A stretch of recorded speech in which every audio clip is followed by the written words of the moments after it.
ഞാൻ എന്ത് പറയാനാണ് ചേച്ചി? അങ്ങനെയല്ല, നീ പറയണം.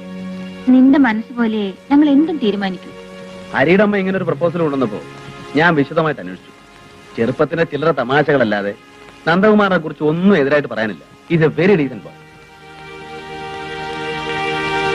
ഇഷ്ടമാണെങ്കിൽ ആണെന്ന് പറയാൻ, അല്ലെങ്കിൽ അല്ലെന്ന് പറയാൻ എന്തിനാ സീത മടിക്കുന്നത്? നിന്റെ ചേച്ചിയുടെ ചേട്ടന്റെ അടുത്തല്ലേ? പറയൂ സീതേ. എനിക്ക് ഇഷ്ടമാണ് ചേച്ചി. നേരത്തെ പറഞ്ഞാ പോരെ?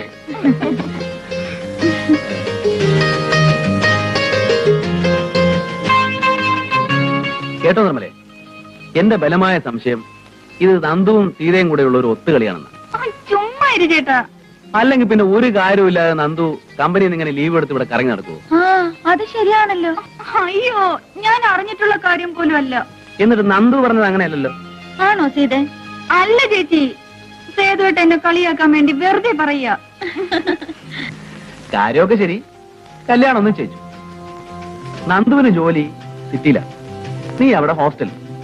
വല്ലപ്പോഴും ഒക്കെ നന്ദു നിന്നെ കാണാമെന്നു വരും. കാണരുതെന്ന് ഞാൻ പറയുന്നില്ല. ബീച്ചിലേക്കോ പാർക്കിലേക്കോ ഒക്കെ വിളിച്ചാ പോകരുതെന്ന് ഞാൻ പറയുന്നില്ല. പക്ഷേ അതിനപ്പുറം ചുമ്മാ സേതുട്ടാ.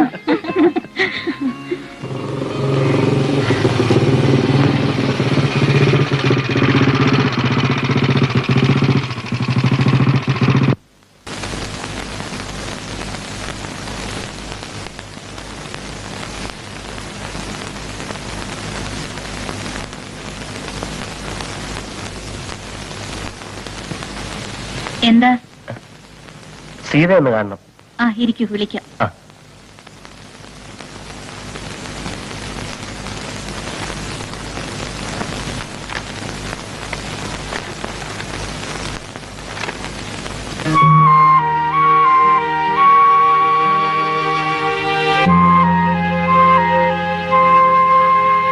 വരൂ.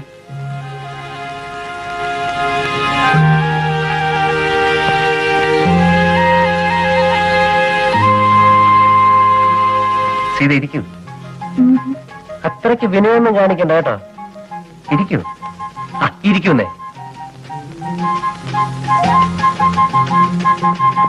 ഞാനൊരു പരമ ബോറിനാണെന്നായിരിക്കും സീത ധരിച്ചു വെച്ചിരിക്കുന്നത് അല്ലേ? കുറെയൊക്കെ വാസ്തവാണ്. സാമാന്യം നല്ലൊരു ബോറൻ തന്നെ ഞാൻ. ബട്ട് ഒക്കേഷണലി പാവമാണ്, പ്രത്യേകിച്ചും സീതയുടെ മുന്നിൽ. ആട്ടെ, വീട്ടിൽ നിന്ന് പുറപ്പെടുമ്പോ എന്തൊക്കെ കൽപ്പനകളാണ് പറഞ്ഞേൽപ്പിച്ചിട്ടുള്ളത്?